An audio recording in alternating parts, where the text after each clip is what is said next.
नमस्कार आदि दर्शक, आजको जनता जान्न चाहन्छन् कार्यक्रममा हामी कोरोना रोकथाम र नियन्त्रणको लागि सरकारले कम्मर कसेर अब भट्टाभट निर्णय गर्दैछ, छलफल गर्दैछ। प्रधानमन्त्री केपी शर्मा ओलीले जनताको जीवधनको रक्षाको लागि, ज्यान बचाउनको लागि जस्तो सुकै कदम चाल्न पनि आफू तयार रहेको कुरा बताउनु भएको छ र भन्नुभएको छ। छिटोभन्दा छिटो जनताको जीव बचाउनको लागि, जनतालाई बचाउनको लागि तपाईहरु लाग्नुहोस् भनेर प्रधानमन्त्रीले निर्देशन दिनुभएको छ। त्यसैले आजको कार्यक्रममा हामी यस बारेमा विशेषमा चर्चा गर्दैछौँ। हामीले बारम्बार भनेका छौँ, कोरोना रोकथाम र नियन्त्रणको लागि अब सरकारले प्रभावकारी कदम चाल्नुपर्छ, सरकारले जनताको मन जित्नुपर्छ, सरकारले जनताको जीवन रक्षा गर्नुपर्छ। अक्सिजन चाहिएको छ, अक्सिजन बिना मान्छे बाँच्न सक्दैनन्। कोरोनाको सङ्क्रमणको सङ्ख्या हत्तै बढिरहेको छ। त्यसैले सबैको ध्यान त्यतातिर जानुपर्छ। अस्पतालमा अझै पनि बिरामीहरू अल्पत्र परिरहेका छन्, उपचार नपाएर रोइरहेका छन्, कराइरहेका छन्। सरकार अक्सिजन देऊ, हामीलाई बचाइदेऊ भनेर जनताले भनिरहेका छन्। त्यसैले सबैको ध्यान त्यतातिर जानुपर्छ। त्यसैले आजको कार्यक्रममा हामी यस बारेमा विशेषमा चर्चा गर्दैछौँ। अहिलेसम्म 5000 को मृत्यु भइसक्यो। यो डरलाग्दो अवस्था हो देशको। कोरोनाको कारणले गर्दाखेरि, सङ्क्रमणको कारणले गर्दाखेरि अहिले पनि समस्या छ जताततै। देशभरिको हामीले आकलन गर्दाखेरि, समीक्षा गर्दाखेरि डरलाग्दो अवस्था छ सङ्क्रमणको। घर घरमा कोरोना भित्रिसकेको छ। हामी सबैको एउटा साझा सङ्कल्प छ, दृष्टिकोण छ, कोरोनालाई हामीले परास्त गर्नै पर्छ। त्यसैले आजको कार्यक्रममा हामी यस बारेमा विशेष रूपमा खुलासा गर्दैछौँ। अब कसरी जानुपर्छ त कोरोना रोकथाम र नियन्त्रणको लागि सरकारले चालेका कदमहरू कति सफल कति असफल भन्ने बारेमा पनि आजको कार्यक्रममा हामी विशेषमा चर्चा गर्दैछौँ।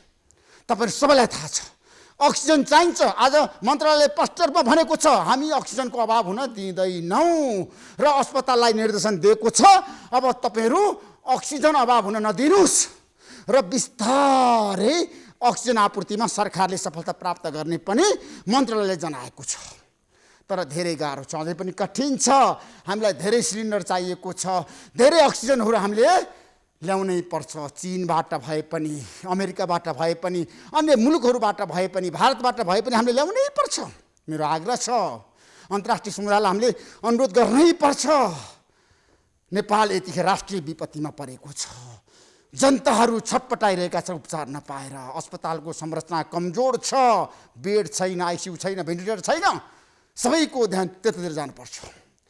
हामीले आइसियु पाएनौँ, बेड पाएनौँ, भेन्टिलेटर पाएनौँ, त्यसैले मृत्यु भयो भनेर प्रत्येक दिन हामीले समाचार बनाइरहेका छौँ। खोइ त सरकारको ध्यान त्यतातिर गएको? आजको कार्यक्रममा हामी यसबारेमा पनि विशेषमा चर्चा गर्दैछौँ। र नेपाल कम्युनिस्ट पार्टी एमाले भित्रको विवाद मिलाउनको लागि 10 सदस्यीय कार्यदल गठन भएको छ। आज प्रधानमन्त्री केपी शर्मा ओली र वरिष्ठ नेता माधवकुमार नेपालको बीचमा सिंहदरबारमा वार्ता भइसकेपछि 10 सदस्यीय कार्यदल गठन भएको छ। कार्यदलमा केपी शर्मा ओलीको तर्फबाट सुभाष चन्द्र नेमाङले नेतृत्व गर्नुभएको छ भने माधवकुमार नेपालको तर्फबाट भीम रावले नेतृत्व गर्नुभएको छ। 10 जना प्रभावशाली नेताहरू बसेर कार्यदलमा छलफल गरेर पार्टीभित्रको विवाद मिलाउने उहाँहरूले बताउनु भएको छ। आज प्रधानमन्त्रीले पनि भन्नुभएको छ विवाद मिल्छ, समाधान हुन्छ भनेर माधवकुमार नेपालले पनि भन्नुभएको छ। अब पार्टी एक ढिक्का भएर अगाडि बढ्छ। साँच्चीकै कार्यदलले अब कस्तो किसिमको खाका तयार पार्ला त नेपाल कम्युनिस्ट पार्टी एमाले भित्रको विवाद समाधान गर्नको लागि। माधवकुमार नेपाल समूहको आज पनि जिकिर छ, तर्क छ, 2075 जेठ 2 गते नै फर्कनुपर्छ। फागुन 28 का सबै निर्णय खारेज हुनुपर्छ। त्यसमा प्रधानी तयार हुनुहोला त। आजको कार्यक्रममा हामी यसबारेमा पनि विशेषमा चर्चा गर्दैछौँ भने अब हामी राजनीति विषयवस्तुमा धेरै छलफल गर्दैनौँ। हामी जनताको समस्याको बारेमा, पीडाको बारेमा, भोक र रोगले जनताहरू यतिखेर मरिरहेका छन्, मृत्युको मुखमा पुगिरहेका छन्, त्यतातिर हामी खबरदारी गर्नेछौँ। हामी देशभरिका सूचनाहरू सम्प्रेषण गर्नेछौँ। जनतालाई हामी ढुक्क भएर आत्मविश्वासका साथ अगाडि बढ्न आग्रह गर्न चाहन्छौँ। नातिनुस्, नडराउनुस्। कोरोनाको सङ्क्रमणलाई हामीले परास्त गर्नैपर्छ। नेपालीले विजय प्राप्त गर्नैपर्छ। त्यतिखेर सरकारको ध्यान पनि जानैपर्छ। आज जनता समाजवादी पार्टीभित्र पनि द्वन्द्व र विवादहरू देखिरहँदाखेरि अध्यक्ष द्वय महन्त ठाकुर र उपेन्द्र यादवको बीचमा संवाद भएको छ। उहाँहरूको बिचमा अहिलेको अवस्थामा पार्टीलाई कसरी एक बनाउने भन्ने बारेमा छलफल भएको नेताहरूले हामीलाई जानकारी दिनुभएको छ। नेपाली कङ्ग्रेसले पनि अहिलेको संरचनाको बारेमा, अहिलेको समस्याको बारेमा, आगामी महाधिवेशनको बारेमा, कोरोना रोकथाम र नियन्त्रण बारेमा कसरी अगाडि जान सकिन्छ भनेर छलफल सुरु गरेको छ। 7वटै प्रदेशमा कङ्ग्रेसले आफ्नो गतिविधिलाई कसरी अगाडि बढाउन सकिन्छ भनेर छलफल सुरु गरेको छ। यसबारे पनि आजको कार्यक्रममा हामी चर्चा परिचर्चा र बहस गर्दैछौँ। अब बजेट आउन कति दिन बाँकी छ? 13 दिन बाँकी छ। 13 दिनभित्रमा बजेट आउला त? जेठ 15 गते बजेट ल्याउनै पर्छ, संविधानमा लेखेकै छ। साँच्चीकै प्री बजेट छलफल किन हुन सकेन संसदमा? नीति र कार्यक्रम कहिले आउला? गत साल त जेठ 2 गते आएको थियो, अब आउला जेठ 2 गते नीति र कार्यक्रम? असम्भव। त्यसैले आजको कार्यक्रममा हामी यसबारे पनि विशेष रूपमा खुलासा गर्दैछौँ। म केही समयको विश्रामपछि आगामी बजेटमा के हुनुपर्छ कोरोना रोकथाम र नियन्त्रणको लागि, जनतालाई राहत दिनको लागि, जनताको समस्या समाधान गर्नको लागि अर्थविदहरू के भन्नुहुन्छ त देश बनाउनको लागि? आजको कार्यक्रममा हामी यसबारेमा चिरफार गर्नेछौँ। म केही समयको विश्रामपछि आउँछु। आजको जनता जान्न चाहन्छन् कार्यक्रममा हाम्रो बिचमा आर्थिक क्षेत्रका 2 जना ज्ञाता र प्रख्याति कमाएका व्यक्तित्वहरू हुनुहुन्छ। डाक्टर चन्द्रमणि अधिकारीज्यू, तपाईँलाई म जनता जान्न चाहन्छु कार्यक्रम स्वागत गर्न चाहन्छु। गोविन्दराज पोखरेलजी, तपाईँलाई पनि कार्यक्रम स्वागत गर्न चाहन्छु। अब आगामी बजेटको कुरा गर्दाखेरि कोभिड नियन्त्रण गर्नको लागि सरकारले कस्तो किसिमको बजेट ल्याउनु पर्ला? अब बजेटको कुरा त यहाँ मैले भन्नै पर्दैन, सबैलाई जानकारी छ कि अब कोभिडबाट एउटा जीवन प्रभावित छ, स्वास्थ्य प्रभावित छ र जगत भनेको व्यवसाय प्रभावित छ र अर्थतन्त्रका अरू आयामहरू प्रभावित छन् भनेपछि सबभन्दा पहिला जीवन रक्षाको लागि ल्याउनु पर्यो। स्वास्थ्य रक्षा, जीवन रक्षा। जीवन रक्षाभित्र चाहिँ रोजगारी गुमाएकाहरूलाई रोजगारी दिने किसिमले आउनु पर्यो, व्यवसाय प्रवर्धन हुने किसिमले, पुनरुत्थान हुने किसिमले, हातमा पैसा नभएकालाई, भोकालाई त्यो भान्सा चलाउने किसिमले पनि बजेट आउनु पर्यो। बजेटको प्राथमिकता हिजोको भन्दा फरक भएर आउनुपर्छ। होइन, हिजोको भन्दा फरक भएर आउनुपर्छ, तर सरकारले लोकप्रिय बजेट ल्याउने भनेर भनिरहेको अवस्था छ नि त चन्द्रमणि अधिकारीजी। हजुर, अब यो बजेट चाहिँ के भने बजेटमा 2टा शब्द क्या। अब मेरो विचारमा एउटा राम्रो सरकारले, राम्रो अर्थमन्त्रीले फेयर बजेट ल्याउने प्रयास गर्छ। पपुलिस्ट बजेट होइन कि फेयर बजेट। बजेटलाई बजेट फेयर हुनुपर्छ, पपुलिस्ट होइन। किन फेयर भनेको चाहिँ अहिलेको आवश्यकता के हो, के गरे भने अहिले जनतालाई न्याय हुन्छ, के गरे भने उद्योग व्यवसायलाई न्याय हुन्छ, के गरे भने विकासका हाम्रा पूर्वाधारहरू समयमा सम्पन्न हुन सक्छन्, साधन र स्रोतको समुचित ठिक ढङ्गले ठिक ठाउँमा प्रयोग हुन सक्छ, त्यो चाहिँ फेयर बजेट हुन्छ। होइन, हामीले खास कार्यक्रमहरू अलि देखाउने किसिमले, प्रचारमुखी किसिमले गऱ्यो भने त्यो चाहिँ दिगो हुँदैन, हेर्दाखेरि चाहिँ राम्रो देखिन्छ, तर त्यो कार्यान्वयनमा पनि जाँदैन, साधन र स्रोतले पुर्याउन पनि गाह्रो पर्छ। तपाईँले धेरै बजेट बनाउनु भयो, तपाईँ राष्ट्रिय योजना आयोगमा पनि बस्नुभयो, बनाएका बजेटहरू छ नि कार्यान्वयन त भएको छैन। विगतमा पनि यसपटक पनि विकास खर्च कार्यान्वयन हुन सकेको छैन, समस्या जटिल छ। हामीले कोरोना रोकथाम र नियन्त्रणको लागि बजेट आउनुपर्छ, जनताको मन जित्नको लागि आउनुपर्छ, राहतको लागि आउनुपर्छ भनेर हामीले भनिरहँदाखेरि अहिलेको सरकारको ध्यान त्यतातिर गएको छ? वर्तमान सरकारले चालेका सबै कदमहरू सफल भएको छ डाक्टर अधिकारी? यसो कागजमा हेर्दाखेरि, नीति हेर्दाखेरि, उद्देश्य हेर्दा चाहिँ गएको देखिन्छ, तर कार्यान्वयन पक्ष चाहिँ हिजोको सरकारको हिजोको सङ्क्रमणकालीन अवस्थामा अलिकति स्थायित्व नभएका सरकारहरूको जुन चरित्र थियो, यसको पनि चरित्र, काम गराएको चरित्र, कार्यशैली र त्यसबाट नतिजा निस्किने कुरा चाहिँ उस्तै छ, खासै फरक देखिन सकेन। गोविन्द पोखरेल, मलाई के बताउनुहोस् भन्दाखेरि अहिलेको अवस्थामा सरकारले ल्याउने बजेटको कुरा गर्दाखेरि प्रतिपक्षको सुझाव के छ वर्तमान सरकार? सबभन्दा पहिले नमस्कार। मैले मास्क नलगाएको, किन म 2टा इन्जेक्सन लगाएको छु र हजुरहरूले मास्क लगाउनु भएको छ, तर म सबै दर्शक महानुभावहरूलाई, श्रोतालाई चाहिँ सधैँभरि मास्क लगाउन चाहिँ अनुरोध गर्छु। र सबभन्दा पहिले त यो सरकारले अहिले विश्वासको मत पाएको छैन। यो एक प्रकारको इन्ट्रिम गभर्मेन्ट हो। यो चाहिँ अहिले लार्जेस्ट पार्टीको हिसाबले बनाएको छ र अहिलेसम्म सरकारले विश्वास ल्याएको छैन। त्यस कारणले यो सरकारले नैतिक रूपले फुल बजेट ल्याउन चाहिँ सक्दैन। एउटा त्यो चाहिँ राजनीतिक, किनभने सरकारले अहिले पपुलिस्ट कार्यक्रमहरू, विभिन्न कार्यक्रमहरू ल्याउला किनभने यो सरकारले पार्लियामेन्टको लेजिटिमेसी अझै पनि पाएको छैन। अहिले लार्जेस्ट पार्टीको हिसाबले मात्रै गरेको छ।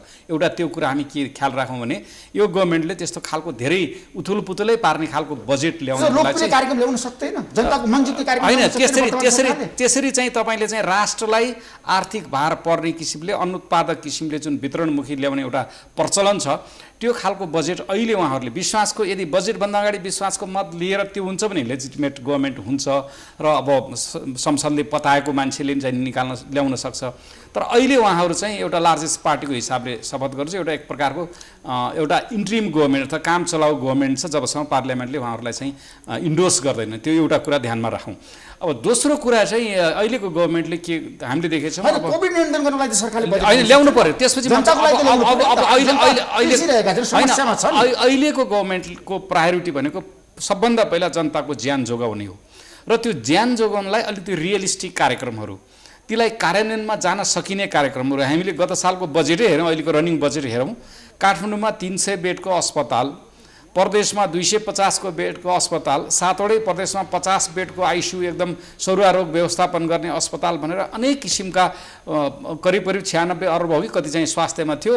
अरबौँ रुपियाँ चाहिँ यस्तो पूर्वाधार विकासको लागिमा छुट्याइएको थियो। तर त्यसको उपलब्धि हामीले देख्यौँ, किनभने सरकारले बजेटमा भाषण गरेर जनतालाई लोक रिजाइका कार्यक्रम ल्याएर लोभ्याउनुमा हुँदैन। जुन चन्द्रमणि अधिकारी सरले पनि पहिला भन्नुभयो, अहिलेको जुन सरकारको कार्य गर्ने तरिका छ, सङ्क्रमण कालमा माओवादीको द्वन्द्वकालमा, त्यसपछिको 8 वर्षे 10 वर्षे सङ्क्रमण कालमा जसरी बजेटहरू ल्याइन्थ्यो र तिनको खर्च हुँदैन थियो, त्यही किसिमको संस्कार बोकेको यो सरकार छ। यसले त्यस कारणले के देखियो भने सरकारको कार्यान्वयन क्षमता राम्रो नभएको कारणले गर्दा अहिले चाहिँ जनताको ज्यान बचाऊ, आइसियु खरिद गर्नु, जीवन रक्षा गर्नुपर्छ,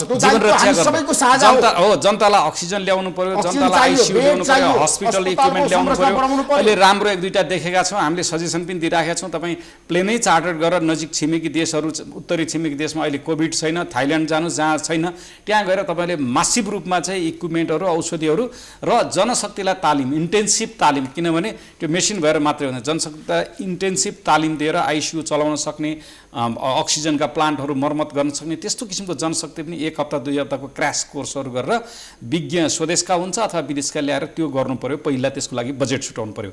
अब दोस्रो कुरा, अहिले नेपालमा गरी खाने वर्ग 5 जना मध्ये 2 जनाले को गरी खाने पेसा खतम भएको छ। भर्खरै विश्व ब्याङ्कको एउटा अध्ययन आएको छ, 5 जना गरी खाने वर्गमा 2 जनाले अब गरी खाने उनीहरूको व्यवसाय बन्द भयो, चाहे रोजगारी होस् चाहे स्वरोजगारीहरू। अब यसरी हेर्दाखेरि करिब 40 लाख मान्छे बिना बिहान बेलुकी हातमुख जोड्न नसक्ने हिसाबले चाहिँ बजारमा छन्। तिनीहरूलाई सम्बोधन हिसाबले, किनभने हामीले रिफाइनेन्सिङको कुरा ल्यायौँ, अरू अन्य किसिमको प्याकेज ल्यायौँ, त्यो अलिकति ठुला उद्योगी जसले कर तिर्छन्, जो चाहिँ करमा दर्ता छन्, सरकारमा दर्ता छन्, त्यस्तो खालेको उद्यमीहरूलाई केही राहत भयो होला, सबैलाई भएको छैन। तर जुन अनौपचारिक क्षेत्रमा छन्, जुन हाम्रो अर्थतन्त्रलाई धान्ने, हाम्रो यो रोजगारीका अवसरहरू, स्वरोजगारीका अवसरहरू जुन पैदा गरेका छन्, जुन अवसरहरू दिएका छन्, त्यस्तो सेक्टरलाई हामीले राहतको प्याकेज ल्याउन सकेका छैनौँ। किनभने करमा छुट दिनुहुन्छ, उहाँहरू करको च्यानल, मेन च्यानलमा आउन सक्नु भएको छैन। कताबाट हुन्छ, कुन किसिमले डाइरेक्ट सब्सिडी हुन्छ कि संसारमा थुप्रै किसिमका औजार प्रयोग गरेका छन्, त्यस्ता किसिमको औजार प्रयोग गरेर त्यो गरी खाने वर्गलाई पनि तपाईँले जोगाउनुहोस्। त्यसपछि अर्को म भन्छु, तपाईँले रोजगारीका अवसरहरू उत्पादन गर्नुहोस्। किनभने अहिले पनि हामी करिब 8-9 खर्ब जति रेमिटेन्सबाट बाहिरबाट ल्याउँछौँ र हाम्रो एउटा अध्ययनले के देखाएको छ भने हामीले करिब 10 खर्ब बराबरको एक्सपोर्ट गर्न सक्ने हाम्रो क्षमता छ देशमा। यदि त्यो क्षमतालाई पहिचान गरेर बजारले मागेको र व्यक्तिको इच्छा अनुसारको सिप यिनीहरूको विकास गरिदिनु भयो र इकोनोमिक प्याकेज, राहतका प्याकेज ल्याउनु भयो भने हामीले आयात प्रतिस्थापन गर्नको लागि लागौँ, एक्सपोर्टको लागि लागौँ, ताकि हामी सधैँभरि रेमिटेन्समा भर पर्दैन र रोजगारीका अवसरहरू पनि सिर्जना गर्नुहोस्। त्यही हो अहिले चाहिँ गर्नुपर्ने। डाक्टर चन्द्रमणि अधिकारीजी, तपाईँले त 2051 सालमा अल्पमतको सरकार, मनमोहन अधिकारीको सरकारको पालामा पनि बजेट बनाउनको लागि परेको व्यक्ति, मलाई के बताउनुहोस् भन्दाखेरि उहाँले भन्नुभयो अल्पमतको सरकारले बजेट ल्याउन सक्दैन, फुल बजेट ल्याउन सक्दैन। त्यो सही हो? होइन, बजेट त यो सरकारले अहिले बजेट ल्याउन नसक्ने भन्ने होइन, तर बजेट ल्याउन सक्छ। तर अहिलेको अवस्थालाई, विशेष अवस्थालाई विशेष ढङ्गले हेरिदिनु पर्यो। अर्को कुरा, एउटा कुरा के भयो भने बजेट चाहिँ परिपक्व ढङ्गले आउनु पर्थ्यो। त्यसको लागि चाहिँ के भयो भने कमसेकम वैशाखमै नीति कार्यक्रम आउनु पर्थ्यो, वैशाखभित्रमै आइसक्नु पर्थ्यो नीति कार्यक्रम। र नीति कार्यक्रम भनेको चाहिँ समग्र देशको चाहिँ अब हामी कसरी बढ्छौँ त, आउँदो वर्ष आर्थिक सामाजिक पक्षहरू हाम्रा चाहिँ नि त्यो नीति कार्यक्रमले संविधानले भनेको अर्थ राजनीतिको विषयलाई समाजवादलाई को उन्मुख अर्थव्यवस्थालाई कसरी अगाडि गर्ने, त्यसका संरचनाहरू के हुन सक्छन् भनेर एउटा नीति कार्यक्रम आउनु पर्थ्यो। त्यसपछि नीति तथा कार्यक्रममा छलफल भइसकेपछि अब 15 दिन अगाडि बजेट प्रस्तुत गर्नुभन्दा अगाडि विनियोजन ऐनको सिद्धान्त र प्राथमिकता के हुने त भनेर त्यो संसदमा ल्याएर छलफल गर्नु पर्थ्यो। त्यसको लागि चैतमै के गरिसक्नु पर्थ्यो भन्दा बजेट अधिवेशन आह्वान गरिसक्नु पर्थ्यो। त्यसकारणले गर्दा अहिले चाहिँ बजेट अब कसरी आउने भन्ने कुरा कहिले आउने अन्यलमा छ नि भन्ने संविधानमा लेखा छ जेठ 15 गते। अब बजेट आइहाल्यो भने पनि अलि गृह कार्य कम हुने भयो, विधि बजेट छलफलमा सरकार नजाने सम्भावना देखिएको छ। अब परिपक्वता कम हुने भयो, अथवा यो राजनीतिक अहिलेको परिदृश्य हेर्दा अध्यादेशबाट पनि आउन सक्ला बजेट भने चाहिँ अध्यादेशबाट बजेट आयो भने चाहिँ 2062 सालमा 60 सालमा फर्किन्छौँ क्या हामी। 2059 सालमा शेरबहादुर देउवाजीले संसद विघटन गर्नुभयो। संसद विघटन गरिसकेपछि हामी लामो समयसम्म अध्यादेश र मध्यादेशमा देश पर्यो र बजेट आउँदा अर्थ मन्त्रालयले प्राविधिक ढङ्गले तयार गर्ने, दरबारले लालमोहर लगाइदिने। त्यही अवस्था सिर्जना हुँदाखेरि मैले यो नागरिकको कुरा त्यहाँ पर्नुपर्छ, सहभागिता होस् भनेरै मैले मोडेल बजेट 2060बाट सुरु गरेर 72 सालसम्म 12 वर्षसम्म मोडेल बजेट भनेको नमुना बजेट, नागरिक बजेट ल्याएको कार्ड त्यो। अब अहिले पनि त्यो परिस्थिति फेरि सिर्जना हुन्छ कि भन्ने अलिकति मलाई चाहिँ डर लागिरहेछ। यद्यपि ल बजेट पार्लियामेन्टमै प्रस्तुत भयो भने पनि तर त्यसमा चाहिँ जुन घनीभूत रूपमा छलफल हुनु पर्थ्यो त्यो सिद्धान्त तथा प्राथमिकतामा छलफल भन्ने चाहिँ कुरा के हो भन्दा त्यो विनियोजन ऐन भनेको खर्च गर्ने पक्ष अहिले कुन अवस्थामा अहिले कुन कुरालाई प्राथमिकता दिने, खर्च गर्दाखेरि सिद्धान्त सामाजिक न्यायको सिद्धान्तलाई बढी ख्याल गर्ने कि सहभागिताको सिद्धान्तलाई बढी ख्याल गर्ने कि उत्पादनशीलताको सिद्धान्तलाई ख्याल गर्ने कि यी कुराहरूको सिद्धान्तको कुरालाई त्यहाँ बहुत महत्त्वपूर्ण ढङ्गले सिद्धान्त तय भइसकेपछि अनि प्राथमिकता केमा राख्ने। अघि हामीले कुरा गऱ्यौँ कोभिडबाट प्रभावित अर्थतन्त्रको पुनर्निर्माणको लागि होइन, जीवन जोगाउनको लागि स्वास्थ्य सेवाहरूमा अहिले चाहिँ नि कोभिडको कारणले गर्दा अन्य स्वास्थ्य सेवाहरू छायामा परिसके, त्यसबाट पनि मान्छेले स्वास्थ्य सेवा पाइराखेका छैनन्, शिक्षा सेवा प्राप्त भइरहेका छैन। यो कुरामा त्यो सिद्धान्त र प्राथमिकतामा राजनीतिक दलहरूका बिचमा एउटा न्यूनतम सहमति कायम गरेर बजेट आयो भने त्यो बजेट कार्यान्वयनमा जाने, त्यसमा परिपक्वता देखिने हुन्थ्यो। अब यो बजेट चाहिँ त्यो अवस्थाबाट चाहिँ नआउने भयो, त्यो परिपक्वताबाट र गृह कार्यबाट त वञ्चित हुँदाखेरि बजेट कमजोर आउँछ कि भन्ने मलाई चाहिँ शङ्का छ। त्यो निर्वाचित सरकारले ल्याउने बजेट भनेको त पार्लियामेन्टमा छलफल गरेर सबै प्रक्रिया पुरा गरेर ल्याउनुपर्छ भन्ने पक्षमा छ नि त जनता। तर अघि मैले तपाईँलाई कुरा किन बजेट ल्याउन पाउँदैन भनेको होइन, बजेट त ल्याउनुपर्छ, देशलाई चाहिन्छ। तर मैले भनेको अहिले काम चलाउ बजेट हो, सरकारै एक प्रकारको काम चलाउ भएको हुनाले देशलाई लङ टर्म असर गर्ने खालका उद्देश्य अहिले राख्नु हुँदैन, कार्यक्रमहरू राख्नु हुँदैन। अहिले जुन हामीले चाहिँ देशले तुरुन्तै देशलाई चाहिँ बचाउने, समाजलाई बचाउने विश्वासको मत लिएर फेरि पनि त बजेट ल्याउन सक्नु होइन, विश्वासको मत ल्याएपछि त लेजिटिमेसी भएपछि त ल्याउन सक्नु पर्यो। तर समय सम्भावना पनि छैन। अब सम्भावना त हुनसक्छ, अब त्यो सम्भावना त कुनै नकार्न सकिन्न। किनभने तर हामीले के देखेका छौँ भने यो बजेट मात्रै होइन, अब राजनीतिक कुरा त नगरौँ, किनभने अहिलेको सरकारलाई एउटा संस्कारसितको नैतिकताको कुनै मतलबै भएन। किनभने उहाँहरूले सिद्धान्त यो संविधानमा कहाँनिर लुप होलहरू छन् त्यसको प्रयोग गरेर आफ्नो अनुसार व्याख्या गर्नुभएको छ। त्यस कारणले अब उहाँहरूले काम चलाउ बजेट ल्याउनुहुन्छ कि अथवा कस्तो बजेट ल्याउनुहुन्छ त्यो त हामीले केही भन्न सक्दैनौँ। तर मैले देखेको एउटा सांस्कारिक नैतिकताको हिसाबले अहिलेको बजेट चाहिँ इमिडिएट प्रब्लमहरूलाई एड्रेस गर्न बजेट चाहिन्छ है, चाहिन्छ। जनता बचाउने बजेट छ, जनता बचाउने सबैको एउटा सङ्कल्प पनि छ एकदम। त्यसमा जनता समस्यामा छन्, पीडामा छन्, रोइरहेका छन्, कराइरहेका छन्, उपचार पाएका छैनन्, कुनै दुविधै छैन, कुनै दुविधै छैन। सरकार होइन, सरकार अक्सिजन छैन, अक्सिजन भयो के छैन तपाईँलाई थाहा छ? यसो छ, सरकार छैन, आइसियु छैन, कस्तो अवस्था छ, कालिलाउँदो अवस्था छ।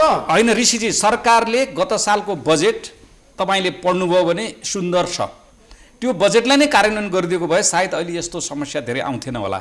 त्यस कारणले यो कार्यान्वयन गर्ने पक्ष जनतालाई झुक्क्याउने पक्ष र कार्यान्वयनमा गर्नको लागि के समस्या छ, नीतिगत समस्या छ कि बजेटको समस्या छ कि संरचनागतहरू समस्या छन् कि जनशक्तिको समस्या छ कि त्यो सबै एड्रेस गर्ने खालको हिसाबले अहिले चाहिँ बजेट आउनु पर्यो। र सरले पनि भन्नुभयो यो कोरोना मात्रै होइन अरू रोगबाट पनि मान्छे थुप्रै मरेका छन्, तीहरूले पनि उपचार पाउनु पर्यो। त्यस कारणले सरकारले चाहिँ फोकस अहिले दीर्घकालीन योजना नीति भन्दा पनि मैले फेरि पनि दोहोऱ्याएर भने स्वास्थ्य क्षेत्रलाई फोकस गर्नु पर्यो।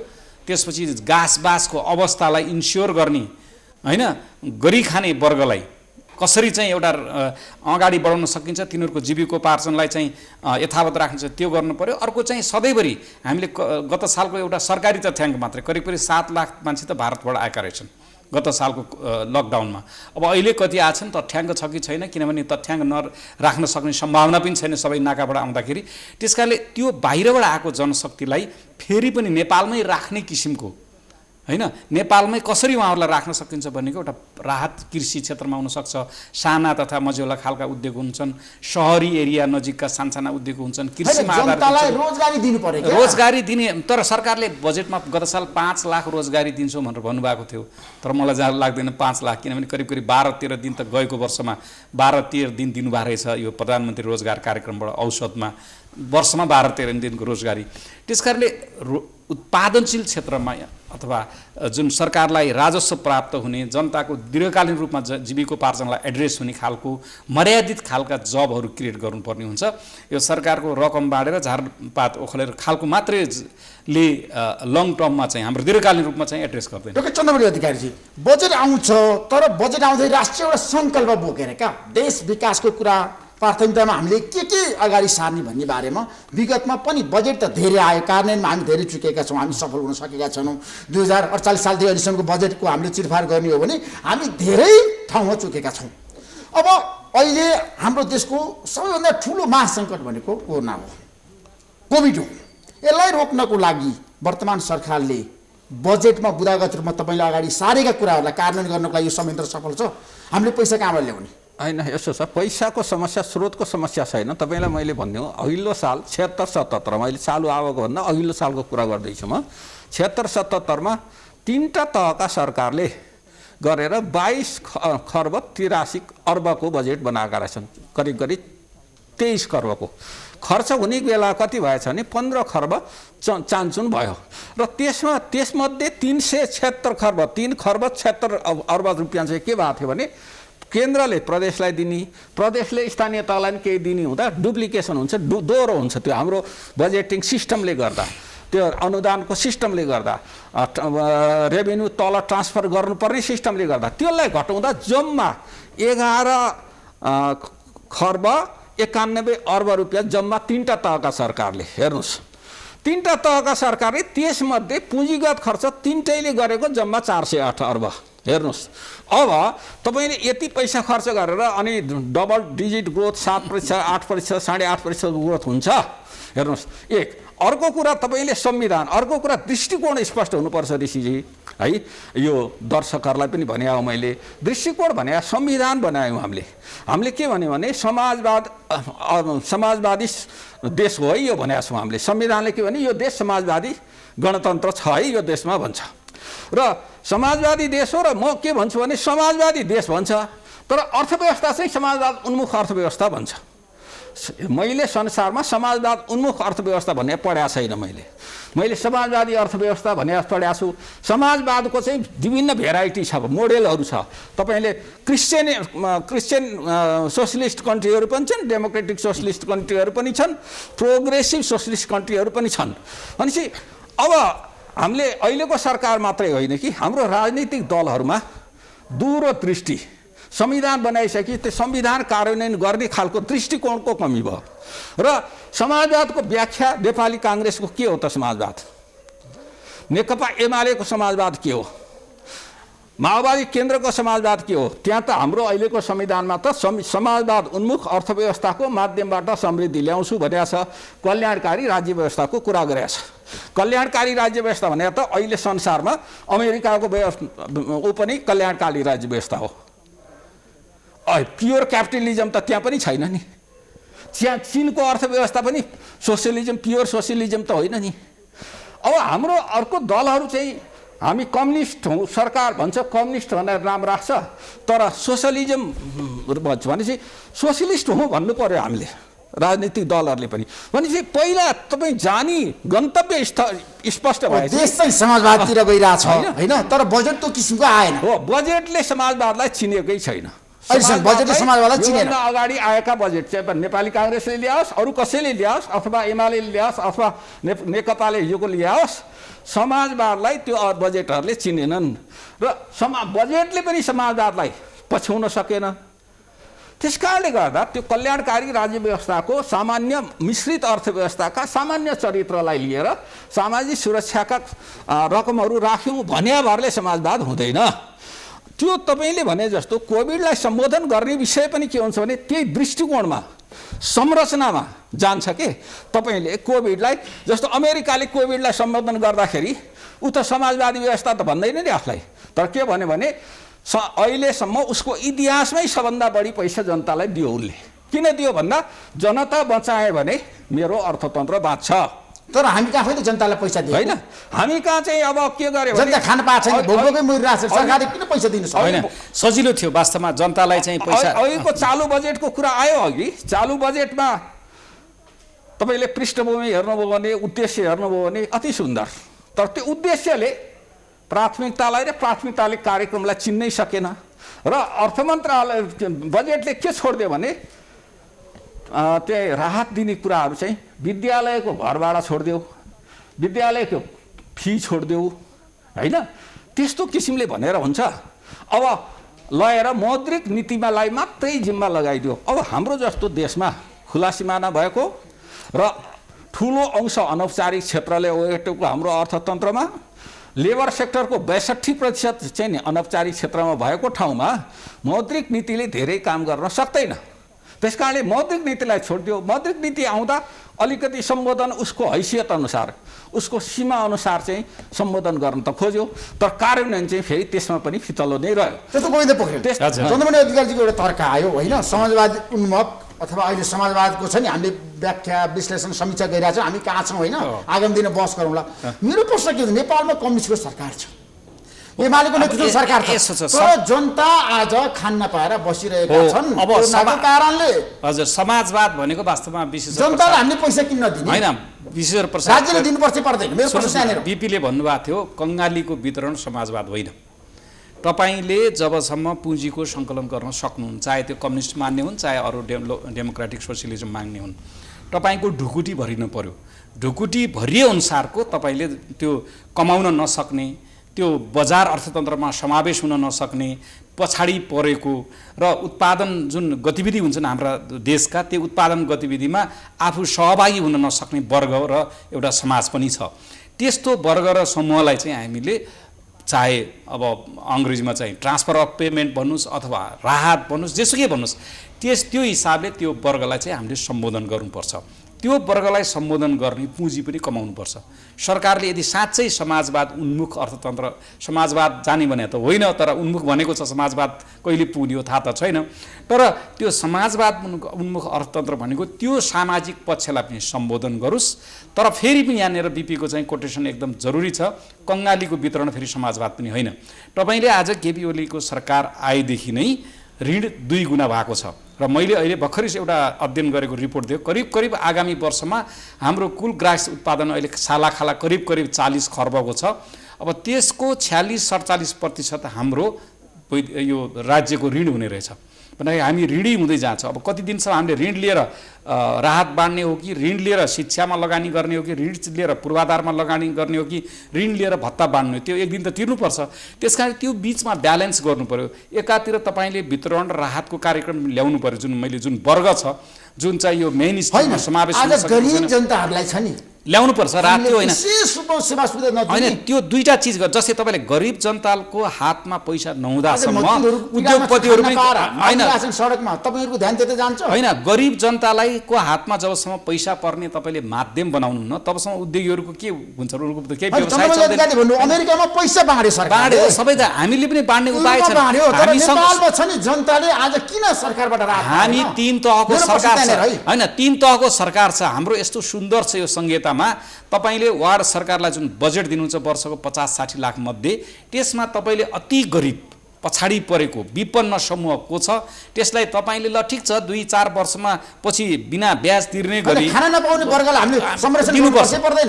तपाईँले एउटा परिवारलाई कम्तीमा पनि एउटा परिवारलाई एकजना व्यक्तिलाई महिनाको 5000 हुने किसिमले कमसेकम 3 महिनासम्म तपाईँले राहत वार्डको सरकारले बाँड्न सक्यो, जसलाई चाहिँ बरु तपाईँले एउटा मेकानिजम बनाउन सक्नुहुन्छ।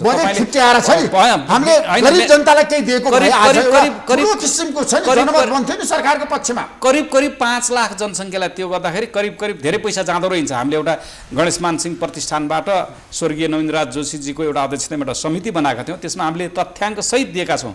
करिब तपाईँलाई 25 अर्ब जति खर्च गर्नुभयो भने थुप्रै रोजगारीका अवसरहरू सिर्जना हुन्छन्। जस्तै करिब 40-45 हजार किलोमिटर बाटो स्थानीय धुले सडक छ, जुन अहिले गाउँपालिकाले नगरपालिकाले जिल्लाले खनेका डोजर लगाएका सडक, त्यो सडकको गुणस्तर मात्रै सुधार्ने हो भने, किनभने अब डोजर लगाए अब त मेसिनको काम छैन, गुणस्तर सुधारमा त श्रम हातको काम छ, त्यहाँ स्थानीय सामग्रीको निर्माण सामग्रीको काम छ। यदि तपाईँले 25 अर्ब अहिले त्यसमा छुटाउनु भने थुप्रै डिसेन्ट्रलाइज रूपमा विकेन्द्रित रूपमा रोजगारीका अवसरहरू सिर्जना हुन्छ। मान्छे हिमाचलमा भारी बोक्न जाँदैन, त्यो गाउँको बाटोमा काम गर्छ। त्यसकारणले त्यो 25 अर्ब चाहिँ तपाईँले विकासको काममा त्यसरी छुटाउनु भयो भने रोजगारीका अवसर सिर्जना पनि हुने, श्रम गर्ने वर्गमा को हातमा पैसा पनि पुग्ने। त्यसकारणले थुप्रै सृजनशीलहरू कार्यक्रम ल्याउनु पर्यो। तर पनि फेरि पनि कोही रोगी होलान्, कोही वृद्ध होलान्, कोही अशक्त होलान्, त्यस्तो व्यक्तिहरूलाई राहत चाहिँ हाम्रो स्थानीय सरकार मार्फत क्यास नै दियो भने बजार चलायमान अहिले निषेधाज्ञा छ, तपाईँलाई थाहा छ, देशभरि नै छ। तर पनि जनताहरू अझै पनि ठुलो समस्यामा छन्। दिनभरि काम गरेर बेलुका खाने वर्ग पनि धेरै छ। उनीहरूको लागि हामीले किन विशेष राहतको प्याकेज घोषणा गर्न सकेनौँ? अब हेर्नुहोस्, त्यो दृष्टिकोण मैले अघि नै भने नि, यहाँ चाहिँ नि तपाईँको के भने, अघि मैले भने जम्मा 1191 अरबको बजेटमा र संविधानले हेऱ्यो भने स्थानीय तहलाई 60% अहिलेको सेवा सुविधा डेलिभर गर्नुपर्ने दिनुपर्ने विषयको 60% जति चाहिँ स्थानीय तहलाई दिएका छौँ। तर स्थानीय तह 751 वडाले जम्मा बजेट कति खर्च गर्छ भन्दा 220 अर्ब खर्च गर्छ जम्मा। अब सेवा सुविधा चाहिँ सबै तिमी देऊ भन्ने, अनि तिनीहरूको क्षमता अभिवृद्धि नगर्ने, साधन र स्रोत नदिने हो भने उनीहरूले गर्न सक्छ। त्यसमा त्यो स्थानीय तहलाई र प्रदेशलाई त्यो क्षमता अभिवृद्धि गर्नु पर्यो। अब यहाँले भन्नुभएको कुरा चाहिँ के हुन्छ भने त्यसमा दुईवटा तरिका छ। एउटा चाहिँ तपाईँको के हुन्छ भने, अब भन्नुभयो अहिलेको परिस्थिति चाहिँ सामान्य परिस्थिति होइन, त्यस कारणले अहिलेको बजेटलाई सामान्य गर्नु हुँदैन। अहिलेको परिस्थितिमा ठुला कुरा गर्नु नि हुँदैन। अहिले के गर्नु पर्यो भने तपाईँले सबभन्दा पहिला त जीवन जोगाउनलाई स्वास्थ्यको कुराबाट जोगाउनु पर्यो। अर्को चाहिँ हातमा काम दिएर र माम दिएर। अब माम मात्रै कसलाई दिने भन्दा जोसित जसले काम गर्नै सक्दैन, वृद्ध छ, अपाङ्गता भएको छ, अथवा चाहिँ नि घरमा केही छैन, काम गरौँ भने सक्ने अवस्था छैन भने उसलाई राज्यले अभिभावक हो, उसलाई खानी पिउने बस्नेको व्यवस्था गर्नुपर्छ राज्यले। त्यो सोझो डाइरेक्ट क्यासै दिनुपर्छ, उसको हातमा दिनुपर्छ। त्यो वस्तु सेव किनेर उसलाई चामल दिने आदि गरिब जनतालाई 5000 रुपैयाँ दिएको भए महिनामा त्यो खातामा लगाएर हालिदिने हो कि स्थानीय तहको सरकारले दिएको भए, प्रदेश सरकारले दिएको भए। तपाईँले जुन अमेरिकन मोडेल छ, खातामा पैसा हालिदिनुहोस्, बरु के भन्नुहोस् भने तपाईँले 5 वर्षपछि तपाईँको छोरा नातिले तिर्नुपर्छ बिना ब्याज। एउटा थियो। अब अर्को चाहिँ के छ भने जसले काम गर्न सक्छन् उनीहरूलाई काम गर्न सक्नेलाई कामको श्रम बेच्ने ठाउँ दिनु पर्यो, श्रम गर्ने ठाउँ दिनु पर्यो। श्रम गर्ने ठाउँ दिनको लागि चाहिँ नि तपाईँलाई चाहिँ नि स्थानीय तहले प्रदेशले कहाँ के कामहरू गराउन सक्छन् उनीहरूले तत्कालै गर्न सक्ने चाहिँ नि सिँचाइ कुलो बनाउनु पर्ने छ कि, सडक बनाउनु पर्ने छ कि, भण्डारण बनाउनु पर्ने छ कि, विद्यालयको भवन बनाउनु पर्ने छ कि, आदि कामहरू त थुप्रै छन्। त्यस कारण त्यो काम लगाएर उनीहरूको हातमा पैसा दिने किसिमले ल्याउनु पर्यो। अर्को चाहिँ के छ भने, अब अघिल्लो उसबाटै नेपाल सरकारले अहिलेसम्म पनि पेन्डामिकबाट भएको नोक्सानीको आर्थिक सामाजिक क्षति कति भयो भन्ने कुराको राम्रो विवरण बाहिर ल्याउन सकेन। ल्याउनु पर्थ्यो, अहिलेसम्म ल्याएर उनले त के गर्नु पर्थ्यो भने एउटा श्वेत पत्र जारी गर्नु पर्थ्यो। श्वेत पत्र भने के हो? एट ए ग्लान्स एउटा ऐना देखाउनु पर्यो जनतालाई। त्यसको अवस्था के छ भने देखाउनु पर्यो। अनि त्यसपछि अगाडि बढ्नलाई सजिलो हुन्थ्यो। अब सरकारले आएको घुरमैलो भन्छ नि हामी कहिलेकाहीँ, घुरमैलो आएको चाहिँ के छ भने 4% चाहिँ नि गरिबी बढ्यो भनेको छ।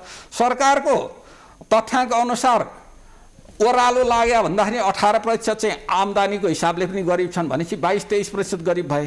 तर त्यो गरिब त हामीले औसतमा हेर्दा भयो, तपाईँको चाहिँ नि कर्णालीमा भयो, सुदूरपश्चिममा भयो, प्रदेश नम्बर 2 मा भयो, त्यो गरिबीको सङ्ख्या धेरै माथि छ, पिछडिएको सङ्ख्या धेरै माथि छ, शिक्षा र स्वास्थ्यमा धेरै पछि परेका छन्, महिलाहरू अप्ठ्यारोमा परेका छन्। त्यस कारणले त्यसलाई त्यसरी हेर्ने हो भने कमसेकम यहाँले भन्नुभयो जस्तो दैनिक गुजारा गर्नुपर्ने मान्छेको प्रतिशत 30-35% जति चाहिँ छ।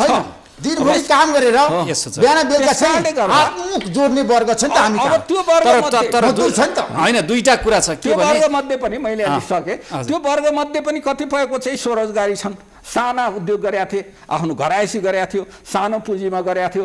त्यसो गर्दाखेरि 12% जति 10-12% त अघिल्लो कोभिडबाटै ती उद्योग व्यवसायहरू बन्द भए। तिनीहरूलाई पुनरुत्थान पनि त गर्न पर्यो।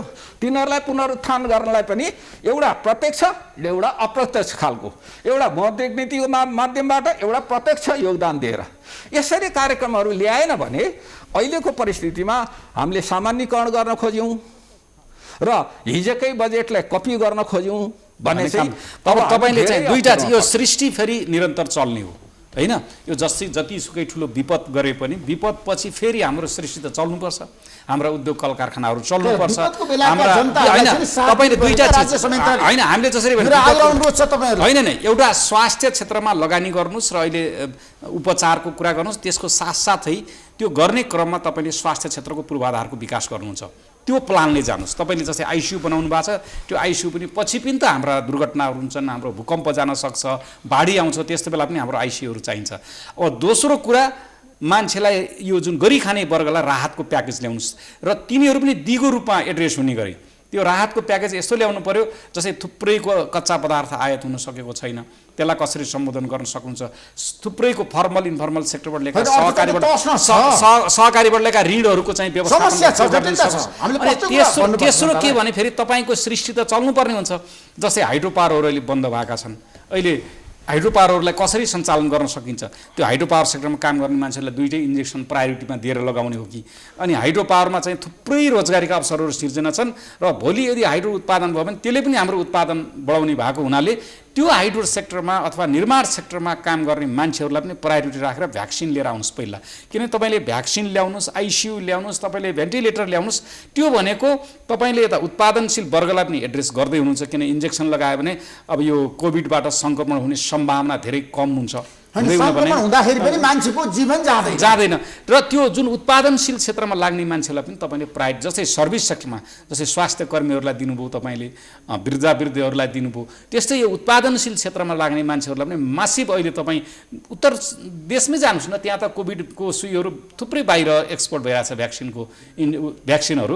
त्यो भ्याक्सिन चाहिँ हाम्रो देशमा ल्याउन, हाम्रो जम्मा 3 करोड जनसङ्ख्या हो, 3 करोडमा त अहिले केही लाख त लगाइसकेका छन्। त्यस कारणले यो चाहिँ म्याराथन रूपमा यो काम सरकारले गर्यो भनेदेखि यो स्वास्थ्य क्षेत्रको पूर्वाधार पनि विकास हुने, स्वास्थ्य यो सङ्क्रमणबाट मान्छेहरू पनि कम मर्ने, हाम्रो यो उत्पादनशील जुन मैले भने 5 जनामा 2 जना अहिले बेरोजगार बेहाल भएको छ, हातमुख जोड्ने समस्या भएको छ, त्यो मान्छेहरूको पनि माग सम्बोधन हुने र तिनीहरूलाई पनि त्यो सम्बोधन गर्दाखेरि दरिने खालको हिसाबले भोलि पेन्डेमिक पछि यो महामारी पछि दरिने खालको जानुहोस्। अनि तेस्रो भनेको अब हामी पछि कसरी, त्यो पनि अलिकति धेरै होइन, नयाँ जुन अहिले हामीले गएका बजेटमा देख्यौँ 4 लाइनका सडक परियोजनाहरू, परियोजनाहरूको लागि भन्दा पनि तत्काल क्या हो। जस्तै तपाईँले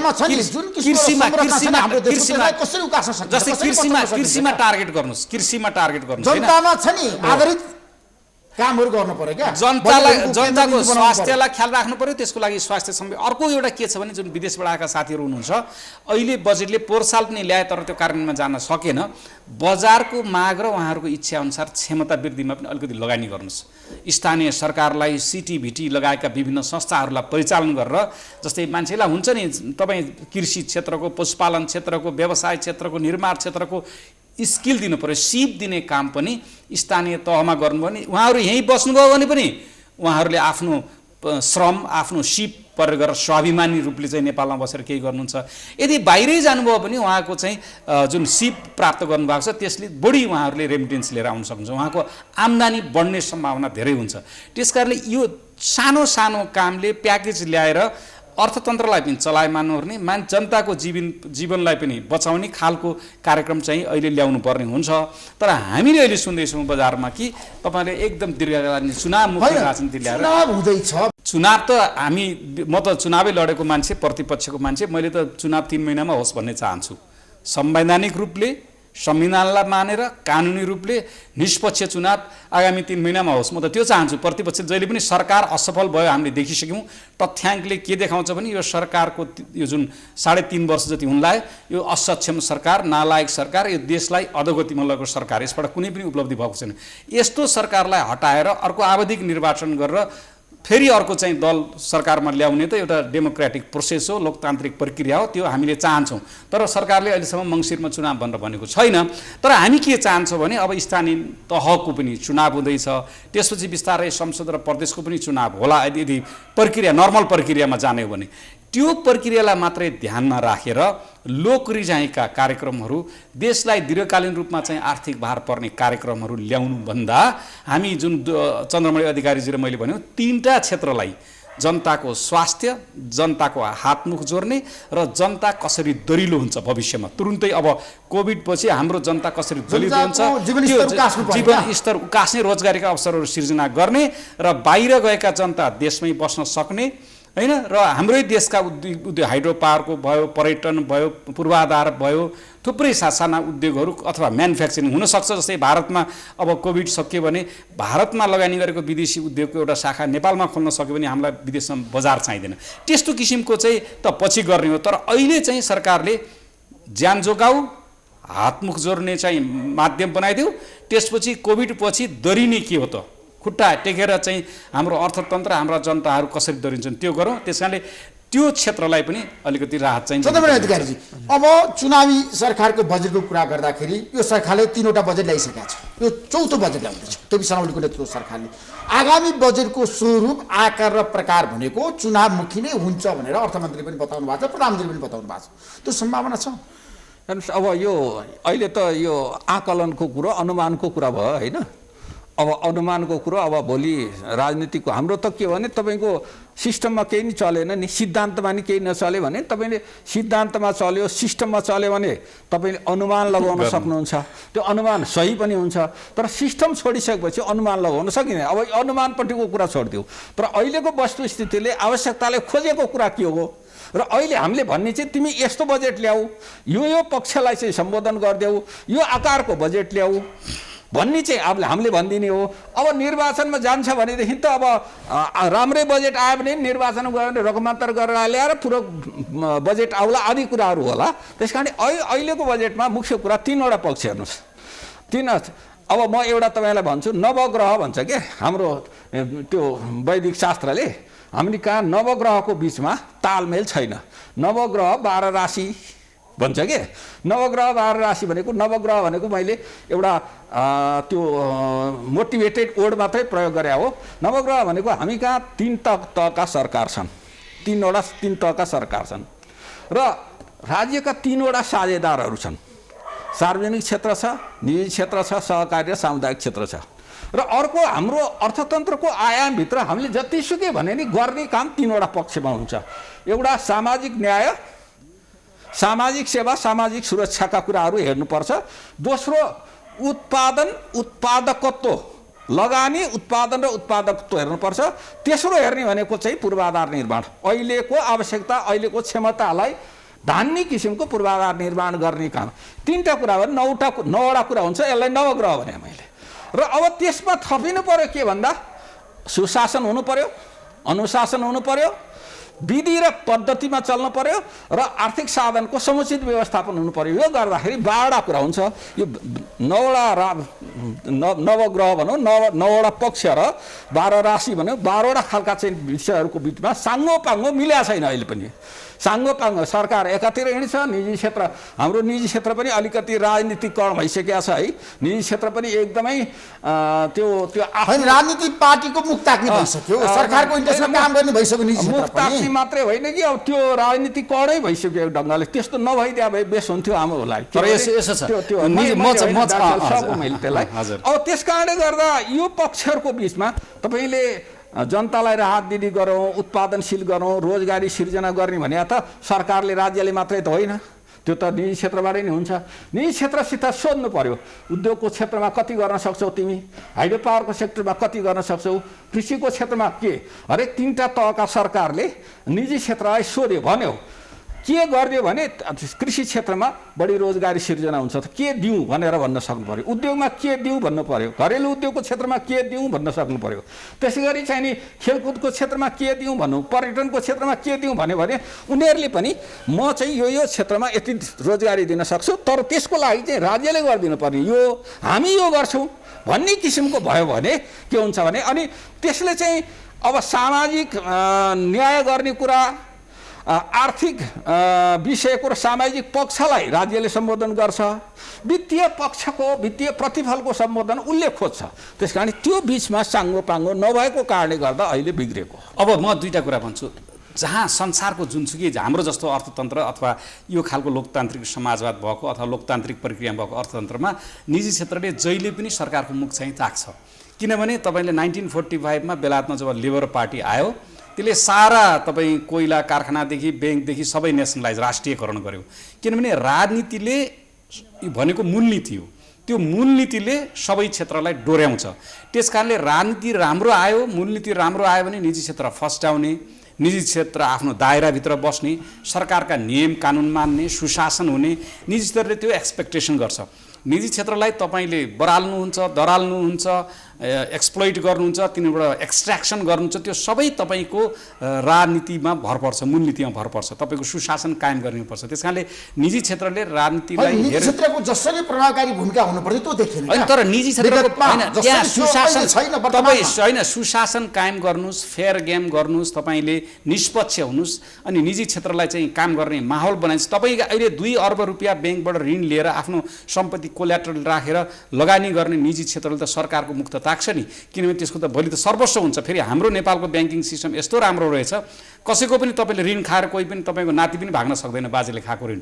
यस्तो परिपक्व ब्याङ्कहरू यति सुरक्षित छन् कि ऋण लाने मान्छेले ऋण जुनसुकै हालतमा तिर्नुपर्ने हुन्छ होइन। ब्याङ्क चाहिँ त्यसरी म ब्याङ्करप्ट भएर ऋण तिर्दैन भन्ने छैन, सारा तपाईँको 10 औँलाको छाप लाएर राखेको छ। त्यस कारणले निजी क्षेत्रले जहिले पनि सरकारको नीति, सरकारको शासन, सरकारको शैली कस्तो छ भनेर मुख ताकेकै हुन्छ। तपाईँले राम्रो बनाइदिनुहोस्, निष्पक्ष गराइदिनुहोस् र तपाईँको आफ्नो कानुनलाई, अनुगमनलाई चाहिँ इम्प्लिमेन्ट गर्नुहोस्, त्यो माहौल राम्रो, त्यो फुलबारी राम्रो हो भने हामी एउटा निष्कर्ष पुग्यौँ आजको कार्यक्रममा। मैले देखेँ के छ भने तपाईँले निजी क्षेत्रलाई कहिले पनि बाइपास गर्न सक्नुहुन्न, किनभने जति पनि हाम्रो कुल ग्रास उत्पादनमा धेरै प्रतिशत चाहिँ निजी क्षेत्रकै बढी कन्ट्रिब्युसन हुन्छ। सरकारले मात्रै खर्च गरेर हामी लाउन सक्दैन अहिलेको जमानामा। यहाँहरू दुवै विज्ञ, अन्तर्राष्ट्रिय क्षेत्रमा पनि तपाईँहरूको राम्रो सम्बन्ध छ। हाम्रो देशमा राष्ट्रिय विपत्ति पर्दाखेरि यस पटक चाहिँ विदेशी सहयोग जुटेन नि, किन? यो चाहिँ लालुपाते कुटनीति भएर, हाम्रो लालुपाते कुटनीति भन्छ नि, तपाईँ बिहान उता बेलुकी उता जथाभावी बोल्ने होइन, कहिले कुन देशको भाइरस भन्ने, कहिले कुन देशको भाइरस भन्ने। हामी यस्तो नचाहिने हिसाबले स्मार्ट हुन खोज्यौँ। मैले पपुलिजम भन्छ कि जनतालाई, त्यो जुन जनता त पढेको जनता कस्तो हुन्छ भने एउटा सानो बच्चालाई तपाईँले 2टा चक्लेटमाथि 1000 को नोटमाथि 2टा चक्लेट राखिदिनुहोस्, त्यो सानो बच्चाले 2टा चक्लेट किट झिक्छ, 1000 को नोट समात्दैन। जनता भनेको त्यस्तो सिधा हुन्छ। तपाईँले त्यस्तो ललिपप देखाएर जनतालाई एउटा नक्कली राष्ट्रवाद, सेउडो नेसनलिजम भन्छ, यो भित्रीबाट राष्ट्रवाद होइन ल्याएर तपाईँले अन्तर्राष्ट्रिय सम्बन्ध, यस्तो एमसिसीमा अन्तर्राष्ट्रिय सम्बन्ध बिगार्नुभयो र विभिन्न क्षेत्रमा तपाईँले भाषण गर्दा बिगार्नुभयो, तपाईँले रामराज्यका कुरा गर्दा बिगार्नुभयो, तपाईँले उत्तरलाई चिडाउनु भयो, दक्षिणलाई चिड्नुभयो, पश्चिमालाई चिडाउनु भयो, र अहिले हामीले हालत देखेका छौँ। आज युएनले लौ नेपाललाई सहयोग गरिदिनुपर्छ भन्दाखेरि त्यो किसिमले रोई कराई गर्दाखेरि पनि आज बरु हाम्रा एनआरएनका हुन त अमेरिकातिर बस्ने त्यो क्यानाडातिर बस्नेबाट त राहत आएको मैले अहिले सुनेको छैन। बरु अरबको 40 डिग्रीको चाहिँ तापक्रममा काम गर्ने हाम्रा साथीहरूले मध्यपश्चिममा काम गर्ने मान्छेहरू मरुभूमिमा काम गर्ने साथीहरूले आज नेपालको दुःख दर्द बुझेर चाहिँ आज सहयोग गर्नुपर्छ। यो देखेर त्यसमा के हुन्छ भने जसले दुःख भोगेको तपाईँले एउटा उखान छ खुकुरीको चोट अचानकलाई थाहा हुन्छ भने उनीहरू अचानक भइसकेका छ, त्यस कारणले चोट चाँडो थाहा हुन्छ कि तपाईँले त्यस कारणले जहिले पनि लक्षित वर्ग कसले हो, चोट पाउने को हो, प्रतिफल कसलाई दिनुपर्ने उसलाई लिएर अगाडि बढ भनेको हामीले देख्यौँ विकसित मुलुकमा बसेका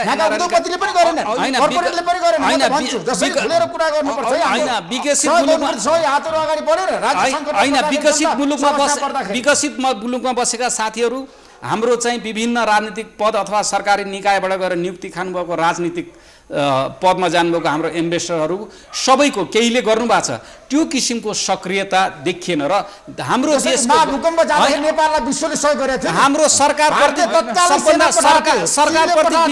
यो विश्वसनीय भएन, विश्वासिलो सरकार भएन।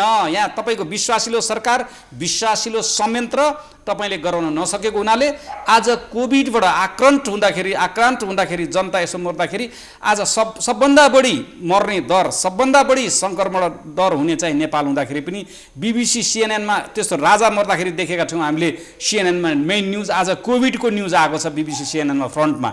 यस्तो बेलामा पनि आज मित्र राष्ट्रहरूले सहयोग नगर्नु भनेको सरकार चाहिँ निर्लज्ज छ, सरकार नालायक छ भन्ने चाहिँ गर्न सक्ने अवस्थामा आफूलाई पुर्याएको छैन। पछि भारतको त आफै छ, तर भारतले त्योभन्दा पहिले सुई ल्याएको थियो, हामीलाई दिएको थियो। तर चीनले, अमेरिकाले, युरोपले तपाईँको कूटनीति कस्तो छ? तपाईँको कूटनीति फेल भयो, कूटनीतिमा तपाईँ सक्षम हुन सक्नु भएन।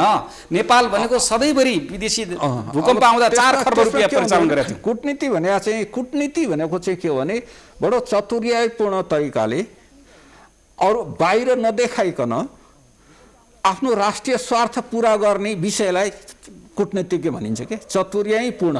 त्यसमा चातुर्य, त्यसो गर्दाखेरि बाहिर धेरै कुरा कम देखाइन्छ, भित्रबाट काम गर्नुपर्छ। त्यसमा एउटा प्रमुख पक्ष के हुन्छ भने अहिलेको कूटनीतिमा प्रमुख पक्ष भनेको इकोनोमिक डिप्लोमेसी, तपाईँको आर्थिक कूटनीतिको विषयलाई तपाईँले केन्द्रबिन्दुमा राख्नुपर्छ। हामी जस्ता साना देशहरूले र यो आर्थिक दृष्टिले पछि परेकाले हामीले ठुलो के शक्ति राष्ट्रसित हामी चाहिँ रकेट उडाउन सक्दैनौँ, त्यहाँ वार गर्न पनि सक्दैनौँ। हाम्रो फाइदाको लागि इकोनोमिक डिप्लोमेसी चाहिँ प्रमुख पक्ष हो। इकोनोमिक डिप्लोमेसीमा चाहिँ हामी असफल भयो नि त। इकोनोमिक डिप्लोमेसीमा सरकारले स्वीकार गर्यो, सरकार त असफल भयो। योभन्दा अगाडिको सरकारहरूले नि राम्ररी राख्न सकेको होइन, त्यसलाई अलिअलि व्यक्तिको कारणले गर्दा कोही व्यक्तिको कारणले भएको मात्रै हो। इकोनोमिक डिप्लोमेसी सन्दर्भमा स्पष्ट धारणा, स्पष्ट संरचना, स्पष्ट चाहिँ नि एउटा सिस्टम चाहिँ हामीले ल्याउन सकेनौँ। त्यस कारणले गर्दा यस्तो बेलामा कहिलेकाहीँ